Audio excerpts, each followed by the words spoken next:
So there's this creator who's saying that you should stay in the SAVE plan instead of switching to a different repayment plan for your federal student loans. I were in this predicament and I had the money to make any payment, I would stay in SAVE and make voluntary interest-only payments. Sure, staying in SAVE will mean getting charged interest, but so would switching into any other repayment plan. The difference is that if I stay in SAVE, I decide how much money I pay every month. If your federal student loans are on the SAVE plan, interest started accruing on August 1st, 2025. You can stay in forbearance, but your loan balance is going to go up every single day because of interest. This creator says that you should stay in SAVE, remain in forbearance, and make interest-only payments. But that makes no financial sense. Let's say you owe $50,000 in federal student loans at an interest rate of 6%. That's $250 a month in interest. If you stay in the SAVE plan and you ride out the forbearance, paying $250 a month,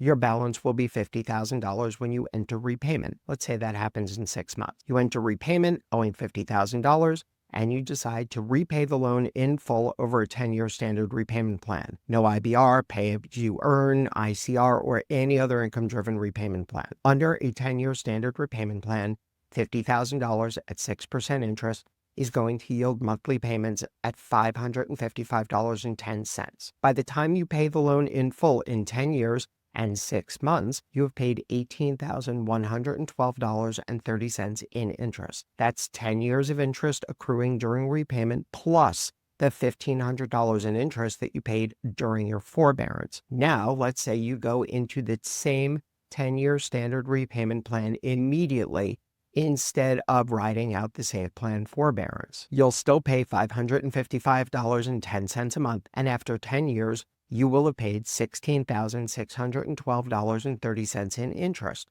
because you didn't spend the extra $250 a month for 6 months just to ride out the forbearance. See how you save money by going into repayment immediately in that situation. I'm not saying that it's always a bad idea to stay in forbearance. What I am saying is there's no blanket answer. There's no one-size-fits-all solution to this problem.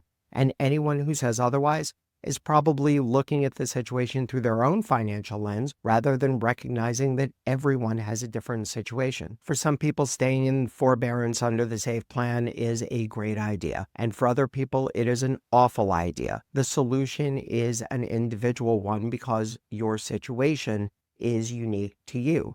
If you've got questions about your federal student loans, your private student loans, or any other debt whatsoever, as always, reach out